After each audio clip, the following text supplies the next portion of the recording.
إنما يخشى الله من عباد العلماء وقال تعالى في شأن حبيبه محمدا وآخره إن الله وملائكته يصلون على النبي يا أيها الذين آمنوا صلوا عليه وسلموا تسليما اللهم صل على سيدنا ومولانا محمد وعلى آل سيدنا مولانا محمد اللهم صل على سيدنا مولانا محمد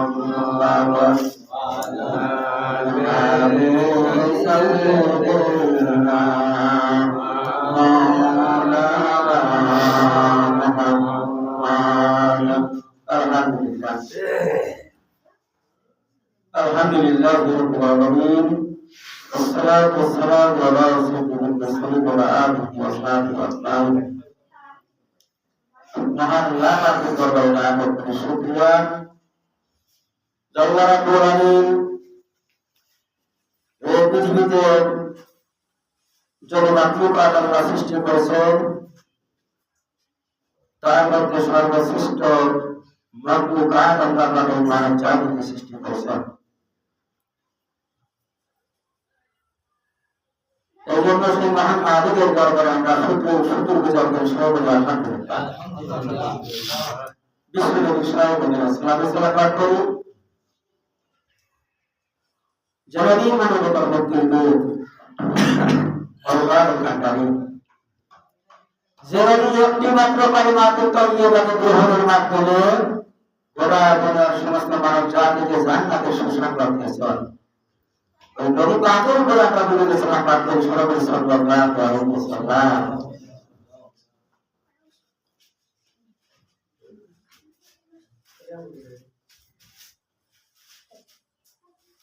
আজকে আলোচনার বিষয় হল দিন বিজয়ের পথে বাধা কি কি? দিন বিজয়ের পথে বাধাগুলো কি? এই বিষয়ে আলোচনা করা আমাদের খুবই জরুরি দরকার। কারণ আমরা পাহাড়ে পৃথিবীতে যত নদী রাসূল দুনিয়া পাঠাইছে সব নদী রাসূলদেরকে একটা দায়িত্ব দিয়ে পাঠাইছে, তোমরা আমার জন্য যে আমার দিনকে প্রতিষ্ঠিত করে দিবে। সুতরাং কিয়াদাতুল উলামা ওয়া কিয়াদাতুল জুহালা, আলেমদের পরিবর্তে জাহিলদের নেতৃত্ব প্রতিষ্ঠিত হওয়া এ ব্যাপারে আলোচনা করা খুবই জরুরি। সুতরাং আমলের পূর্বে ইলম অর্জন করা জরুরি। ইলম বিহীন আল্লাহ তাকে পরিচয় লাভ করা যায় না। যার ভিতরে ইলম কালাম নাই, আল্লাহ সম্পর্কে তার কোনো জ্ঞান নাই।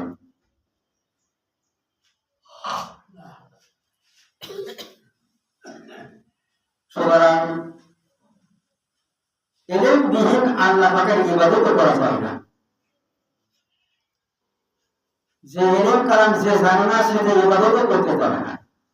নামাজ পড়তে আসবে, সূরা কেরাত যদি না জানে ওর ইবাদত করতে কিন্তু মজা লাগে না, লাগে লাগবে না। নামাজ কি কাজে পড়তে হয়, কি পড়তে হয় এগুলো যদি না জানে তাহলে সে কিন্তু ইবাদতে মজা পায় না, পায় না। বুঝা যাচ্ছে না? পায় না। এই জন্য ইলমের পূর্বে আমলের পূর্বে ইলম অর্জন করা সব থেকে বড় জরুরি। ইলম না থাকলে আমল করা যাবে না। এই জন্য পবিত্র কোরআন আল্লাহ পাক ইরশাদ করেছেন, ইন্নামা ইয়াখশাল্লাহু মিনাল ইবাদিল উলামা। আল্লাহ পাক বলেছেন সূরা ফাতিরের 28 নম্বর আয়াতের মধ্যে, নিশ্চয় আল্লাহ সুবহানাহু ওয়া তাআলাকে বেশি ভয় পায় আলেমরা। কার কথা? আল্লাহ পাকের কথা। আল্লাহ পাক নিজেই বলছেন সবচাইতে বেশি ভয় পায় কারা? আলেমরা। তা আলেম কারা? দ্বীনের জ্ঞান যাদের ভিতরে আছে। ও কানুন পাশ করে আসা, তাওরা পাশ করে আসা তা না। আমি আপনি সাধারণ মানুষ, মাঠে খেটে খাওয়া মানুষ, আমাদের ভিতরেও কিন্তু দ্বীনের ইলম কে থাকতে পারে না। সুতরাং দ্বীনের ইলম যাদের ভিতরে আছে তাই হলো আলেম। তাকে আলেম সে মাদ্রাসায় পড়ুক আর দ্বীনের ইলম থাকতে হবে। সুতরাং আল্লাহ পাক বলছেন আল্লাহকে সবচাইতে বেশি ভয় পায় যারা আলেম, দ্বীনের জ্ঞান যাদের ভিতরে আছে। দ্বীনের কিছুটা কারণ কম থাকে, কারণ বেশি থাকে। এই যার কারণে তো আজকে মসজিদে আসছে। আল্লাহর ভয় না থাকলে কি মসজিদে আসতাম? আসা হতো না। যাদের ভয় আল্লাহ পাকের ভয় যাদের নেই তারা কিন্তু মসজিদে আসে না, চিন্তাই করে না। এবং জাহেলদের সম্পর্কে আল্লাহ পাক বলছেন যারা দ্বীন জানে না, সাধারণ মানুষদের সম্পর্কে আল্লাহ পাক বলছেন ফাসআলু আহলা যিকরি ইন কুনতুম লা তা'লামুন বিল বায়িনাতি ওয়াজ যুবুর। সূরা আন-নাহল 43 নম্বর আয়াত, সূরা আন-নাহল 7 নম্বর আয়াত আল্লাহ পাক বলছেন ফাসআলু আহলা যিকরি ইন কুনতুম লা তা'লামুন বিল বায়িনাতি ওয়াজ যুবুর। ও দুনিয়ার মানুষ, তোমরা যারা জানো না, জানা লোকের কাছ থেকে জেনে নাও। কার কথা? আল্লাহ বলছেন সূরা আন-নাহল 43 নম্বর আয়াতে, তোমরা যারা জানো না, জানা লোক কারা? যাদের ইলম কালাম আছে তাদের কাছ থেকে জানতে হবে। অজানা লোকের কাছে কিছু জানলে কিছু ফয়সালা পাওয়া যাবে? যাবে না। এই জন্য আল্লাহ পাক বলছেন তোমরা যারা জানো না, জানা লোকের কাছ থেকে জানো, যাদের ইলম কালাম আছে তাদের কাছ থেকে জানো। সুতরাং আল্লাহ রাসূল সাল্লাল্লাহু আলাইহি ওয়াসাল্লাম এমনি ভাবে আল্লাহ রাসূল সাল্লাল্লাহু আলাইহি ওয়াসাল্লাম ইরশাদ করেছেন, আল্লাহ রাসূল সাল্লাল্লাহু আলাইহি ওয়াসাল্লাম বলেছেন ইন্নাল্লাহা লা ইয়ানতাজিউল ইলমা ইনতিজাউল বিনাল ইবাদ। আল্লাহ রাব্বুল আলামিন মানুষের অন্তর থেকে, আল্লাহ পাক মানুষের অন্তর থেকে ইলমটাকে কিনে নেবেন না। ইলম মানুষের অন্তরে থাকবে, কিনে নেবেন না। ওয়ালাকিন ইয়াবতুল ইলমা বিআবজিল উলামা। বরং আলেমদেরকে কিনে নেওয়ার মাধ্যমে আস্তে আস্তে ইলম কিনে নেওয়া হবে। আলেম দুনিয়ায় থাকবে না, আলেমদেরকে উঠিয়ে নেওয়ার কারণে ইলম দুনিয়া কি হবে? উঠে যাবে, আস্তে আস্তে উঠে যাবে। সুতরাং কেমন আলেম থাকবে? আলেম থাকবে অবশ্যই, এমন আলেম থাকবে সরকারের পাঁচাটা কোরআন হবে, কোরআন হাদিসকে বিকৃত করে মানুষকে ভুল পথে নিয়ে যাবে। এই জন্য আল্লাহ রাসূল সাল্লাল্লাহু আলাইহি ওয়াসাল্লাম বলেছেন আলেম কিন্তু দুই প্রকার। এক নম্বর হলো আল উলামা হক, উলামায়ে হক বা রব্বানী। আর এক শ্রেণীর আলেম হবে উলামায়ে সু। হাদিসের পরিভাষা যাদেরকে উলামায়ে সু বলা হয়, যারা সরকারের পাঁচাটা গোলাম, কোরআন হাদিসের কথাগুলো মানুষের কাছে বিকৃত করে ভুল পথে মানুষদেরকে নিয়ে যাওয়া, এই আলেম এক শ্রেণী থাকবে। এই আলেমদেরকে জাহান্নামের জাহান্নামে নিক্ষিপ্ত করা হবে। কার কথা? আল্লাহ রাসূল সাল্লাল্লাহু আলাইহি ওয়াসাল্লামের কথা। সুতরাং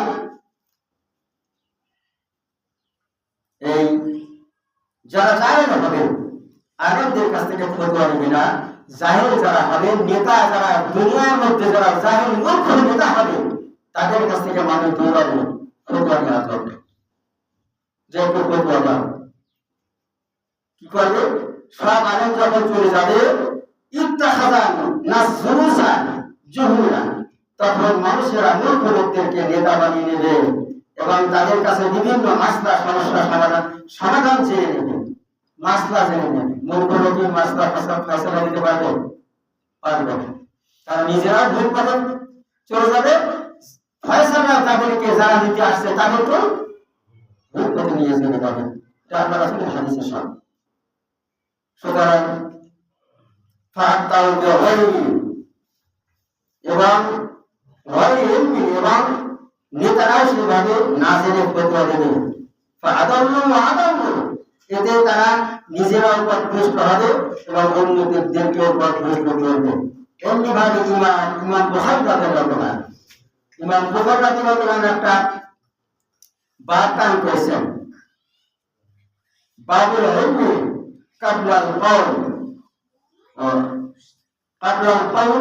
ওয়া আমাল। যে কোনো দিনী বিষয় বা পার্থিব বিষয় হোক যদি হয়, সেটা কথার বিষয় যদি হয় তাহলে বলার আগে, আমলের বিষয় যদি হয় তাহলে আমল করার পূর্বে ইলম অর্জন করা জরুরি।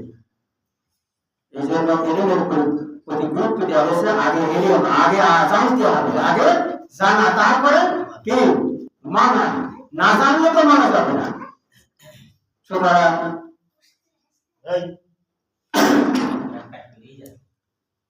এই জন্য তিনি দলিল পেশ করেছেন সূরা মুহাম্মদ, সূরা মুহাম্মদের 19 নম্বর আয়াত দিয়ে দলিল দিয়েছেন। ফাআলাম আন্নাহু লা ইলাহা ইল্লাল্লাহ, তোমরা জেনে নাও, মানা মানে জানো, ইলম অর্জন করো, জেনে নাও লা ইলাহা, আন্নাহু লা ইলাহা ইল্লাল্লাহ, আল্লাহ ছাড়া আর কোনো ইলাহ নাই। এই কথাটা কিন্তু কোরআনে আছে। কে বলছে? আল্লাহ বলছে। আগে তোমরা জানো আল্লাহ ছাড়া কোনো ইলাহ নাই, কোনো আইনদাতা, বিধানদাতা, বিচিত্রতা, হায়াতদাতা, মৌতদাতা, আমার জীবনের সব সমস্যার সমাধানদাতা কেউ না, কিরা? একমাত্র আল্লাহ, কেউ না। আগে তোমরা জেনে নাও। বুখারী রাদিয়াল্লাহু আনহু পুরো হাদিস দিয়ে দলিল দিয়েছেন, পেশ করেছেন, যেগুলোর মধ্যে ইলম অর্জন করার ফজিলত রয়েছে। কাসির ইবনে কায়েস একটা বর্ণনা আছে, কবিতা, তিনি বলেছেন যে একটা লোক বলল, ফাকারা ইয়া দারদা ইন্নী জিতুকা মিন মাদিনাতির রাসূল। এক লোক এসে জিজ্ঞাসা করছে, হে আবু দারদা, আমি তোমার কাছে আল্লাহর নবীর শহর মদিনাতুর শহর থেকে আসছি, মদিনাতুর শহর, মদিনা থেকে আসছি। হে দারদা, আমি তোমার কাছে আসছি, আমি শুনতে পেয়েছি তুমি আল্লাহ রাসূল সাল্লাল্লাহু আলাইহি ওয়াসাল্লামের থেকে একটা হাদিস বয়ান করো। এই হাদিসটা তোমার থেকে সরাসরি শোনার জন্য আমি আসছি। মাজিতু লিহাজাতিন, আমি অন্য কোনো উদ্দেশ্যে এখানে আসি। ক্বালা ফাইন্নী সামি'তু রাসূল সাল্লাল্লাহু আলাইহি ওয়াসাল্লাম ইয়াকুল, এই কথা শুনে আবু দারদা রাদিয়াল্লাহু তাআলা বললেন, আমি রাসূল সাল্লাল্লাহু আলাইহি ওয়াসাল্লামকে বলতে শুনেছি। আল্লাহ রাসূল সাল্লাল্লাহু আলাইহি ওয়াসাল্লাম বলেছেন, মান সালাকা তারিকান ইয়াতলুবু ফি ইলমান সালাকাল্লাহু বিহি তারিকান মিন তারফিল জান্নাহ। তিরমিজি শরীফের হাদিস আছে, তারিকান তামাসসু বিহি ইলমান সাহারাল্লাহু তারিকান ফিল জান্নাহ। যে ব্যক্তি ইলম অর্জন করার জন্য বিভিন্ন পথ অতিক্রম করে, ইলম অর্জন করার জন্য বিভিন্ন পথ অতিক্রম করে, রাস্তায় হেঁটে আসে অথবা যেভাবে হোক পথ অতিক্রম করে ইলম অর্জনের জন্য, আল্লাহ রাসূল সাল্লাল্লাহু আলাইহি ওয়াসাল্লাম বলেছেন, সাহারাল্লাহু লাহু তারিকাল ইলাল জান্নাহ, আল্লাহ রাব্বুল আলামিন তার জন্য জান্নাতের রাস্তা সহজ করে দেন। তাহলে ইলমের গুরুত্ব অত্যন্ত, এই জন্য ইলম অর্জন করতে হবে। আর ইলমটা পাবো কোথা থেকে? আমরা কোরআন এবং হাদিস থেকে। এই জন্য প্রত্যেকদিন কোরআন পড়তে হবে, এটা অর্থ সহকারে পড়তে হবে, বুঝতে হবে। হাদিস পড়তে হবে কমপক্ষে 2টা প্রতিদিন। আপনি এবার পড়ে ওই মাদ্রাসা পড়া লাগবে না, কি আলিয়া পাওয়া নিয়ে যাওয়া লাগবে না, বাড়ি বসে। এখন এত সহজ হয়েছে, কোরআন হাদিসের, কোরআনের তাফসীর বেরিয়েছে, আছে না? হাদিস আছে না? পড়ো। একটা হাদিস আসছে, আল্লাহ রাসূল সাল্লাল্লাহু আলাইহি ওয়াসাল্লাম বলেছেন, কোন ব্যক্তি যদি 40টা হাদিস দিন শরীয়ত সম্পর্কে জানে কিয়ামতের দিন আল্লাহ পাক তাকে আলিম বলে হিসাবে উঠাবে। এটা সহজ ব্যাপার। এত সুযোগ থাকতেও আমরা কি করি? আমরা ভুল করে চলেছি। সম্মানিত আলিম, সুতরাং আলোচনা করলে অনেক করা যাবে। আজকাল তারপরে আজকে একটু কথা আছে, মসজিদে সভাপতি সাহেব কিছু কথা বলবেন। আল্লাহ পাক আমাদেরকে দিনের পথে থাকার তৌফিক দান করে। সবাই